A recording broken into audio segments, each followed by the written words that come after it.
Now, Ben, you were talking about you have your book talks about a plan to stop them.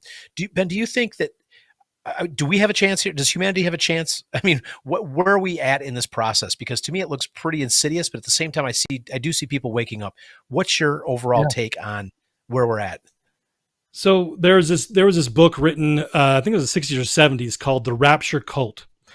And it gave the history of how the conspiracy infiltrated the churches to get them to give up because there was nothing that they could do about it. And there's a pastor out of Montana, Missoula, Montana, ran for president, Chuck Baldwin. I don't know if you've ever seen any of his talks. He's really a liberty guy. And he talks about the importance for Christians to occupy until he comes, going from, I think, the book of Luke and the vineyard, and the Lord of the vineyard telling his servants he's leaving and he's gonna return. And so to occupy until I come. And so the idea is that we are supposed to make the world better. Is the world better because I'm here? Am I bringing more people to Christ? Am I opposing? Am I standing against these hidden things of darkness and this satanic agenda? Am I going to be able to go before my Savior and say, you know what, I didn't just hide in my cave waiting for you to return, but I was actively engaged in a good cause to defeat Satan and to build up your kingdom, God.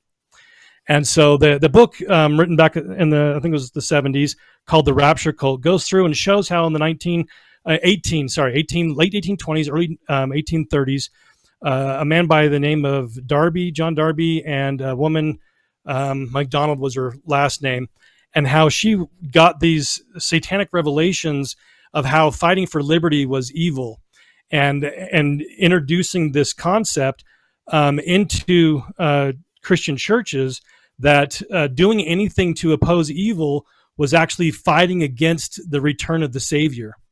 And so turning that into a movement where we see in the 1920s, Moody Monthly, a Christian magazine, put out an article saying, a lot of people are asking us about the rise of communism. We don't need to worry about communism because the Lord is going to come before communism causes a problem in the world. And so it's all about this agenda to get Satan's biggest threat out of the battle. And so it's essential that we recognize that our job is to always occupy until he comes, to make things better, and to do everything we can to be a good servant by doing what we can to defeat Satan and defeat his minions here on the earth, to make sure that garden is beautiful when he returns.